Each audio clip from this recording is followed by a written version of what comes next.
No episódio de hoje, nós falamos sobre o que se espera de um programador ao aplicar para uma vaga de emprego. A descrição de uma vaga assusta os programadores júniors e na programação, a base vem depois.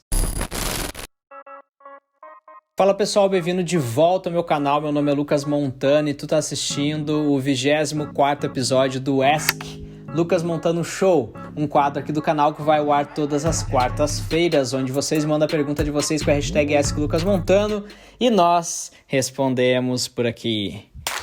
E diz pra eles o que tá de volta. A TV. A TV, sim, a TV está de volta. Então, eu sei que alguns de vocês falam que é uma distração, né? Mas tudo bem, né? Se é uma distração. Pra treinar o foco. É pra treinar o foco de vocês. Programadores precisam ter foco. Então vamos lá, vamos para a primeira pergunta. Daniel Santos Ribeiro pergunta: Lucas, eu tô aprendendo Java para Android, já estou na parte do CRUD. Quando eu vejo as vagas para Android Júnior, eles sempre pedem várias coisas. Você tem alguma dica para me dar? Porque tem tanta coisa que eu fico perdido e depois que eu aprender Android, Java e Kotlin, você acha melhor eu ir para React Native ou Flutter? Eu tenho um pouco de conhecimento em HTML, CSS, JavaScript e PHP. Daniel, muito obrigado pela pergunta e vamos por partes. Então, eu vou começar respondendo a última coisa que tu comentou, na verdade, no teu comentário, sobre após aprender Kotlin e Android, né, para programar nativamente no Android, se tu deve aprender React Native ou Flutter. E não, tu não deve aprender React Native e tu não deve aprender Flutter se tu quer trabalhar com desenvolvimento Android nativo, e é o que tu está estudando pelo que eu vi com Android e Kotlin. A não ser que tu tenha tentado e visto que não é para ti e que tu queira buscar aí um conhecimento talvez de JavaScript que depois pode te ajudar no ambiente web. Tu quer se desenvolver usando o framework React Native para trabalhar com desenvolvimento mobile com JavaScript, ou tu quer arriscar aí no Flutter. Eu digo arriscar porque o mercado ainda está se criando, então quem começar a aprender Flutter agora pode se desenvolver muito e ser aquele profissional especializado porque começou no início do framework. Imagina hoje o mercado de React Native. Digamos que o mercado do Flutter daqui a alguns anos vai ser tão quente quanto o do React Native é hoje. Imagina se você tivesse aprendido React Native lá no início, quando eles lançaram o framework. É mais ou menos isso que pode acontecer com quem começou agora no início do Flutter. Lá no futuro eles serem os primeiros que começaram e por isso ter muita experiência e catar aí as melhores ofertas para profissionais de Flutter. E já é o que está acontecendo, né? As empresas que estão buscando Flutter estão contratando a galera que está especializada em Flutter. Então, respondi a tua última questão. Tu não precisa necessariamente aprender React Native e Flutter se tu quer trabalhar com desenvolvimento Android. Então, não necessariamente precisa aprender React Native e Flutter, tá? Esse não é o próximo passo depois de aprender o Android nativo. Sobre as coisas que a vaga de Júnior está te pedindo, elas parecem ser ok, não estão pedindo demais, não.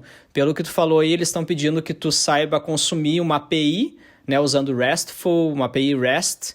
Então, basicamente, tu pode pegar uma API pública aí de dados meteorológicos, de algum museu, qualquer API, e criar um aplicativo que consuma essa API, né? Faça um request lá, né? Faz uma requisição e pegue os dados. Basicamente é isso que eles pedem de conhecimento básico. Qualquer aplicativo hoje vai estar consumindo uma API, então seria um conhecimento básico. Tu não precisa ser especialista nisso, tu pode usar várias bibliotecas que vão te ajudar a consumir APIs no Android nativo, como a Volley, como a Retrofit, por aí vai. Elas são bem fáceis de usar, tá bom? Sobre MVVM, MVC, MVP, são arquiteturas de projetos. Eu aconselharia tu aprender MVVM. Eu tenho certeza que hoje em dia qualquer projeto Android está migrando ou já está em MVVM. E sobre metodologias ágeis, todas as empresas hoje em dia vão dizer que fazem Agile e cada empresa vai ter a sua versão do Agile, né? Ou vai fazer o Scrum, ou vai fazer um XP, ou vai fazer um Scrum com XP, ou vai ter criado um monstro lá do próprio processo ágil deles, ou vai fazer aquela velha cascata ágil. Então tem de tudo no mercado. Então quando a empresa pede aí para ti a saber metodologias ágeis, consulta aí no Google por Scrum e tu vai estar bem, tá certo? Espero que tenha te ajudado. Boa sorte nos estudos E vamos para a próxima pergunta. Rodrigo Henrique Sueli pergunta: Fala, Lucas, como programador iniciante, qual seria o momento certo de parar de focar só na ponta da pirâmide, linguagens, frameworks, para estudar um pouco sobre a base, algoritmos, estrutura de dados, etc. Rodrigo, muito obrigado pela tua pergunta.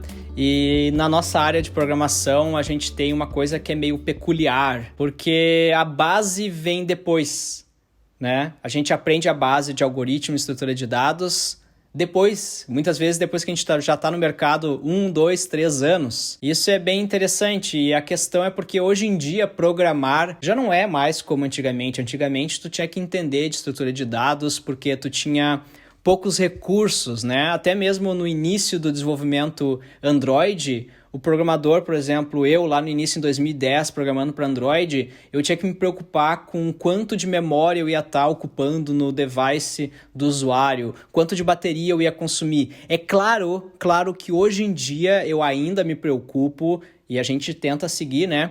Todos aí as guidelines da plataforma para consumir o mínimo possível de recurso de um dispositivo como um smartphone. Mas lá em 2010, se tu não de fato entendesse o que tu estava fazendo, o teu app ia ser deletado, desinstalado, porque ia ficar muito claro que a performance do teu smartphone iria ter caído drasticamente depois que tu instalou um app que o programador não entendia o que estava fazendo. Então, a mesma coisa que aconteceu no smartphone, acontece na web, aconteceu para o desktop.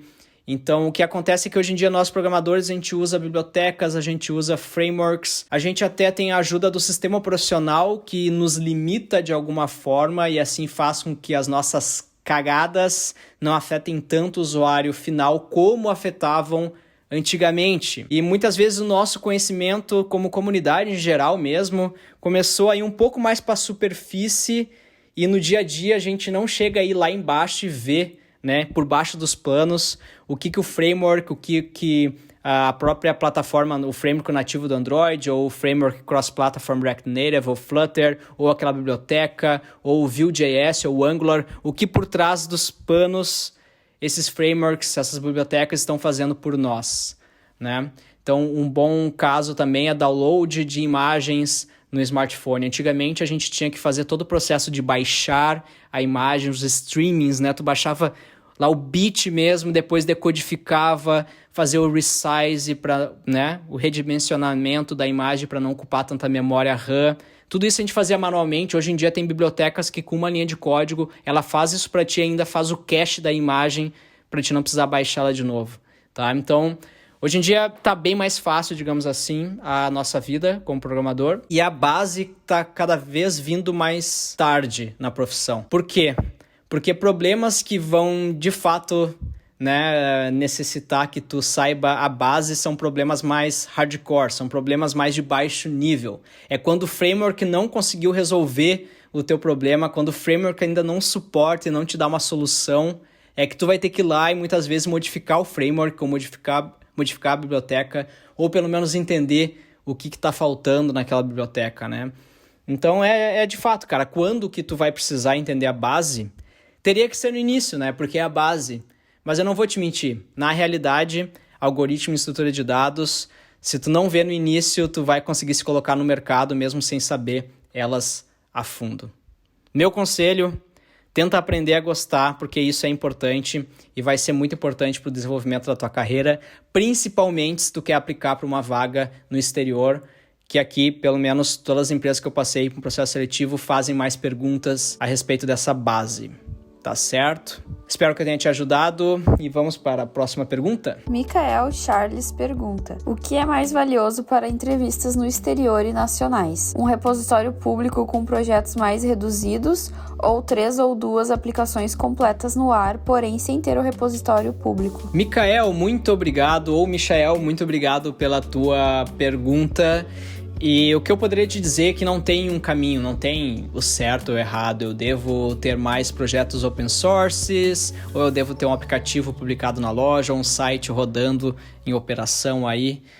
E não tem um caminho. O que eu poderia te dizer é que em termos de portfólio, em termos de criar, né, esses projetos, o que mais importa é a tua experiência adquirida. É o que tu adquiriu de experiência e de conhecimento ao fazer aquele projeto. É isso que vai importar no final das contas, num processo, né, mais ali no meio e no fim de um processo seletivo numa empresa. Então, o que as empresas esperam de um candidato para uma vaga? Elas esperam que ele tenha experiência. E isso serve tanto para programador júnior que está aplicando, como para uma programadora sênior que vai estar aplicando no exterior. As empresas, elas vão esperar a experiência. E tu pode adquirir experiência através desses projetos, tá bom? O que eu poderia te dizer também é que, em termos de portfólio, em termos de projetos open source, as empresas utilizam, né, isso, e elas vão olhar para isso no início do processo. Então, pode ser lá no início, quando eles estiverem comparando currículos para ver quem eles vão entrevistar, como pode ser também no fim como um critério de desempate, né? Mas o critério de desempate, ele só vai servir de uma forma bem específica, tá? Deixa eu tentar explicar para vocês. Então, no início do processo, a empresa vai receber os currículos, ela vai olhar, né? O RH muitas vezes vai pedir a opinião de alguém técnico da área para avaliar aquele currículo. Profissionais vão olhar e vão clicar nos links do repositório, vão dar uma olhada, vão clicar nos links para ver os aplicativos que tu já tem publicado ou algum site. Isso pode influenciar ele em como ele te enxerga antes da entrevista e também pode influenciar, daqui a pouco tu tem uma descrição do currículo ruim, mas tu tem um projeto massa, e aí eles vão te selecionar para fazer o processo. Depois dessa primeira etapa, que o portfólio, né, que o repositório público te ajudou a ser selecionado para as entrevistas, o processo de entrevista vai ser o mesmo para qualquer um, com ou sem portfólio. Digamos que tenha tu com portfólio e outra pessoa sem portfólio, as duas selecionadas para o processo de entrevista vão passar pelas mesmas etapas e aí o portfólio já não vai mais te ajudar tanto. O portfólio pode vir te ajudar no final do processo, quando tu tem um projeto específico que tem a ver com o projeto que a empresa já está trabalhando, o produto que a empresa tem. Tem um caso bem massa de alguém aqui da nossa comunidade montando lá no nosso servidor do Discord, que conseguiu o primeiro emprego, porque não sei se era o primeiro emprego ou conseguiu trocar de emprego para o emprego que ele queria, através de um repositório que ele criou de algum bot bancário, algum projeto bem específico assim para trabalhar, né, com dados financeiros, e uma empresa de finanças, né, um banco, se eu não me engano, gostou do repositório e isso influenciou na decisão final. Talvez ali na hora de comparar ele com outro candidato, como ele já tinha experiência adquirida num projeto, né, que era financeiro, isso influenciou lá no fim do processo. Tá? Então, o repositório e o portfólio pode influenciar para te entrar no processo de seleção e também como critério de desempate quando o teu portfólio, o teu projeto open source tem relação com o que a empresa já faz, né? Tu vai estar trazendo algum conhecimento para a empresa, alguma inovação e por aí vai, tá certo? Então, cara, o mais importante é tu estudar e colocar o que tu está estudando em prática, e isso vai refletir através de projetos publicados ou repositórios open source, se tu quiser compartilhar com a galera o que tu está fazendo. Tá? Não tem um certo ou errado. Tá certo? Temos mais perguntas? Não? Era isso por hoje, eu espero que vocês tenham gostado desse episódio, e se a tua pergunta não foi selecionada, ou tu tá em dúvida se a gente já respondeu alguma pergunta semelhante à que tu tem, dá uma conferida na nossa playlist aqui do canal, chamado Ask Lucas Montano, e também confere o nosso segundo canal, que se chama Ask Lucas Montano Show, onde a gente posta diariamente, pela parte da manhã, vários clipes desse quadro aqui do canal. Então lá, muitas vezes, tu vai encontrar a pergunta que tu tem e que a gente ainda não respondeu ou que tu ficou com preguiça aí de comentar com a hashtag #AskLucasMontano. Talvez a pergunta já esteja respondida lá. Tá certo? Utiliza aí o filtro aí, a busca do YouTube e tu vai encontrar. Era isso então? Então tá. Se tu ainda não é inscrito no canal, vai se inscrevendo, clicando no sininho e curte esse vídeo, que é muito importante pro YouTube saber que o conteúdo é de qualidade, tá bom? Dessa forma também eu consigo te ver, com certeza, através das recomendações no próximo vídeo.